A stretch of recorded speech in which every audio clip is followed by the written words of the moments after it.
আমার কাছে কিন্তু অনেক খবর চলে এসেছে। আপনারা কিন্তু ফেব্রুয়ারি নির্বাচনের ব্যাপারে হিসাব নিকাশ আপনারা মিলিয়ে দেখেছেন, আপনাদের পায়ের নিচের মাটি সরে গেছে। এখন নির্বাচনকে পিছনে নেওয়ার জন্য আপনারাই ষড়যন্ত্র করতেছে। এই সিগন্যাল কিন্তু আমাদের কাছে এসে গেছে। এখন কথা পরিষ্কার, যারা নাকি ক্ষমতা প্রেমিক রয়েছেন বারবার আমাদেরকে মানুষের কাছে বিতর্কিত করার জন্য আপনারা বলেছেন আমরা নাকি জাতীয় নির্বাচনকে প্রশ্নবিদ্ধ করছি, পিছিয়ে নেওয়ার ষড়যন্ত্র করছি। কিন্তু মাঠের দিকে চেয়ে দেখেন, আমরা জাতীয় নির্বাচনের জন্য প্রস্তুত রয়েছি এবং দেশকে রক্ষা করার জন্য, মানবতার কল্যাণ মুক্তির জন্য আমরা যে 5 দফা দাবি নিয়ে মাঠে নেমেছি, সেই 5 দফা বাস্তবায়নের জন্য আজকে বাংলাদেশের আপামর জনতা তারা আজকে রাজপথে চলে এসেছে। এর মাধ্যমে তোমাদেরকে 12 নম্বর 20 নম্বর সিগন্যাল দিচ্ছি। এই সিগন্যালের মাধ্যমে ক্ষমতা প্রেমিকরা বাংলার জমিন থেকে উৎখাত হবে, বাংলার জমিনে থাকতে পারবে না ইনশাআল্লাহ। সাথে সাথে আজকে আমরা লক্ষ্য করেছি যে অনেকে কিন্তু আমার কাছে কিন্তু অনেক খবর চলে এসেছে, আপনারা কিন্তু ফেব্রুয়ারি নির্বাচনের ব্যাপারে হিসাব নিকাশ আপনারা মিলিয়ে দেখেছেন, আপনাদের পায়ের নিচের মাটি সরে গেছে।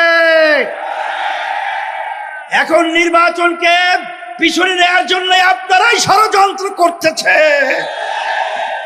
এই সিগন্যাল কিন্তু আমাদের কাছে এসে গেছে। কিন্তু ভালো করে জেনে রাখেন, জনগণ তো আপনাদের পক্ষে মতামত রায় দেওয়ার মতো পরিবেশ নেই। এখন আপনারা গুন্ডামি, সেন্টার দখল, বিভিন্ন সন্ত্রাসীর মাধ্যমে আপনারা ক্ষমতার চেয়ারে বসবেন, সেদিন ভুলে যান।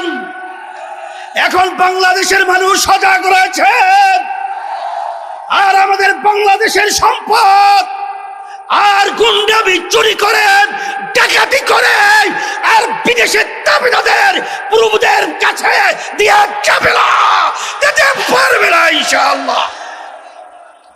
সেই হিসাবে আমি সকল উদাত্ত আহ্বান জানাবো।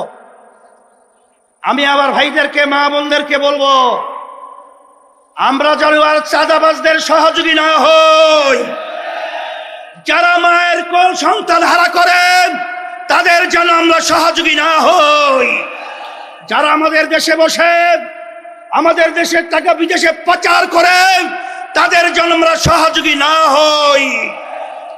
এই আহ্বান, এই অনুরোধ, এই লক্ষ্য সামনে রেখে আপনাদের আজকে এই সুন্দর পরিবেশ এবং মহা সমাবেশে যে আপনারা বিভাগীয় আজকে সমাবেশকে পরিণত করেছেন, সকলকে ধন্যবাদ জানাচ্ছি আয়োজকদেরকে।